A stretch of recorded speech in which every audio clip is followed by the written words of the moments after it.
Begin recording. 10-second mark.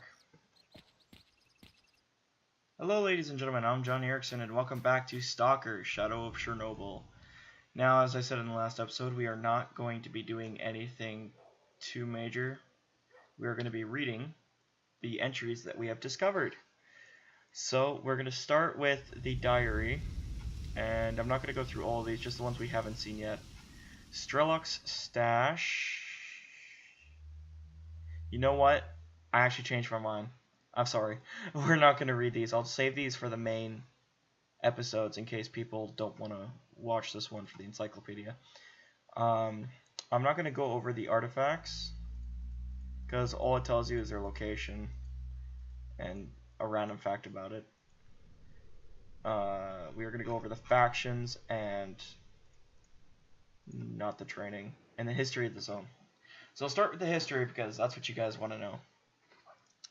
So 2008, April 12th, 1433, which is 1:33 p.m. The contaminated zone was aglow with the brightest of lights, almost unbearable to the human eye. You could virtually see the clouds in the sky turning into vapor. After a moment of dead silence, there came rattling thunder, and then the earth shook. People fell to the ground, screwing up their eyes and covering their ears. Those who could still stand ran for their lives. It looked as though all the nuclear fuel buried underneath the sarcophagus had suddenly exploded. The next day, the army cordoned off the new zone. The satellites helped to establish that the epicenter of the explosion was not actually in the vicinity of the NPP reactors, but about half a kilometer away. It is believed that the personnel of the station died at once, though many people still remained within the cordoned area.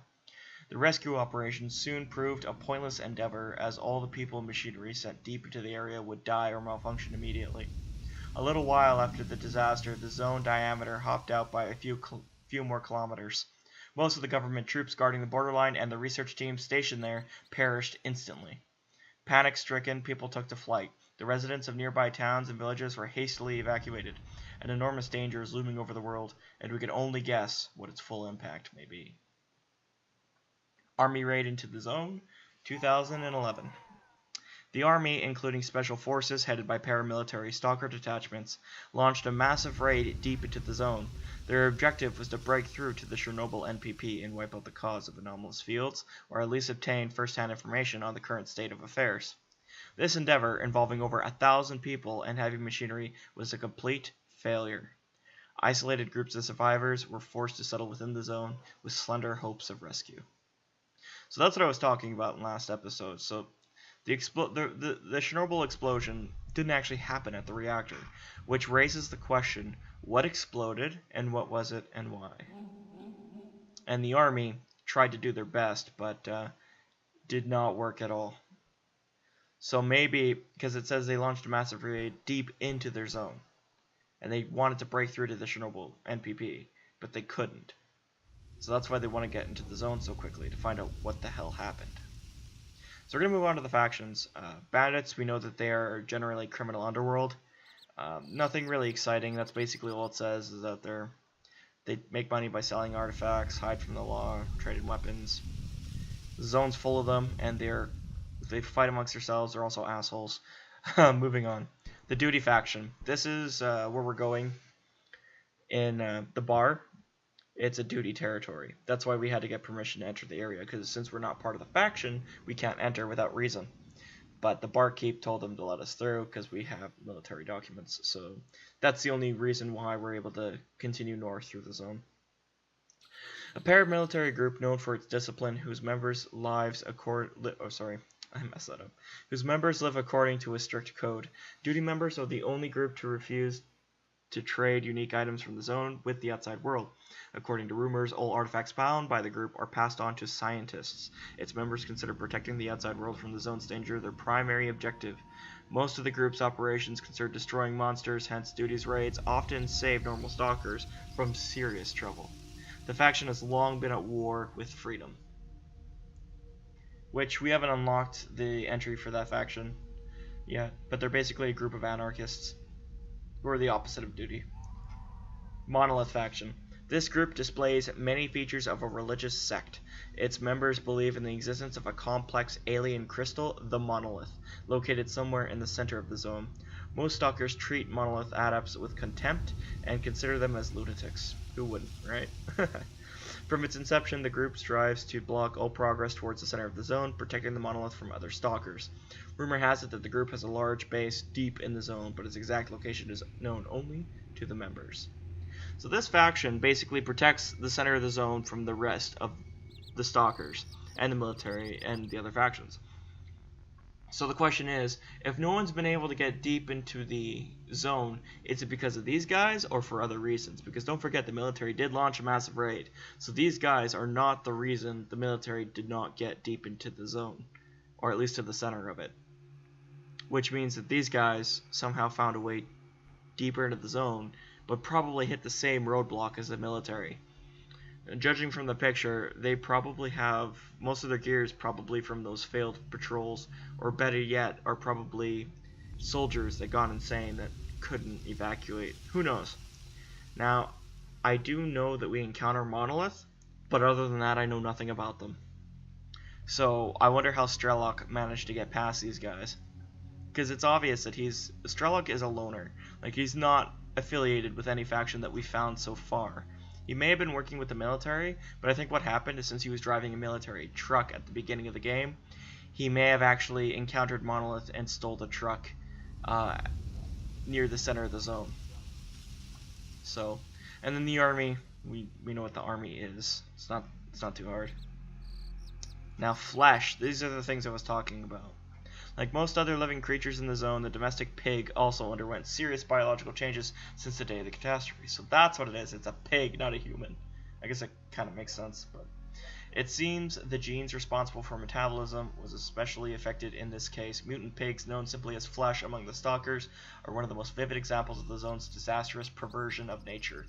Mutant pigs developed a protective layer of scales and exoskeletal plates. The regeneration potential increased several times, as did the complexity of their nervous system. Just like a normal pig, a flesh is an omnivore. It may attack a stalker if hungry. Or if in packs, it would seem. And then we're going to come across, we already know what dogs are, we know what boars are, and a crow.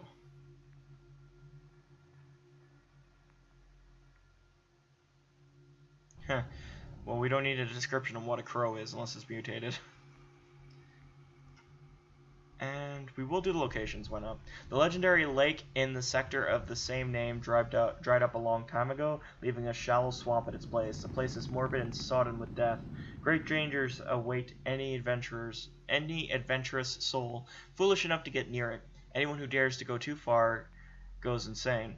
Zombie drones are rambling around the whole sector, waiting for new victims. If you walk around the lake and pass the zombies, you'll end up at the scientist's camp, where the eggheads brought there by choppers are doing some research. You can have a chat with them, they buy artifacts, and could even send you on a mission. Maybe they buy people parts too, like mutant parts. Not people parts, that'd be fucked up. But they probably do.